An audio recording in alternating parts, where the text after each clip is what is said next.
আসসালামু আলাইকুম আমার প্রিয় ভাই বোনেরা, আপনারা সবাই কেমন আছেন? আমি আপনাদের বোন আল্লাহর রহমতে ভালো আছি। তো আজকে খুব ব্যস্ত ছিলাম ভাই বোনেরা। মাস তো শেষ, মাসের প্রায় বেশি অর্ধেকই চলে গেছে। তো এবার টাকা আসতে একটু দেরি হয়েছে, তাই জন্য মাসের বাজারটা করতে একটু দেরি হলো। এই তো দেখেন আজকে আমি সাধারণত মানে যা যা কাছে পেয়েছি ব্যাংক থেকে টাকা তুলে তারপর একটুখানি ফল এনেছি। কয়টা কাপ কিনলাম, আর কিছু আম কিনলাম, কিছু পেয়ারা কিনলাম, শসা আর কিছু কাঁচা সবজি কিনলাম।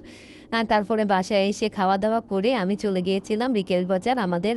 আমরা সব কিছু রিকেল বাজার থেকেই সাধারণত বাজারপাতিগুলো করি। এগুলো হচ্ছে আমার বড় মেয়ের ডায়েটের এর সব কিছু। ওর জন্যে ওকে এবার একটা ডায়েটের মানে বানিয়ে দেবো, যাতে ও অল্প খেলে ওর পেটটা ভরা থাকে, ক্ষুধা খাদা না লাগে, না আর ও দুর্বল হয়ে না যায়। এই জন্যে দেখেন ওর জন্যে আমি কিছু বাদাম এনেছি, কিছু বীজ এনেছি, কুমড়োর বীজ এই, আর হচ্ছে আর নানান আমার 1 মাসে যাবতীয় বাজার যা লাগে তা আনলাম। আর এই তো দেখেন ভাই বোনেরা, বাঙালি মাগনা পেলে আলকাটাও মাখে। প্রতি মাসে আমি ছোট একটা চা পাতার প্যাকেট আনি, মানে মিডিয়াম সাইজ। কিন্তু এবার শুনলাম যে এই পাতিটার সাথে এই কাপটা ফ্রি দিতেছে। ও মা, শোনা দেরি তো আনা দেরি নেই।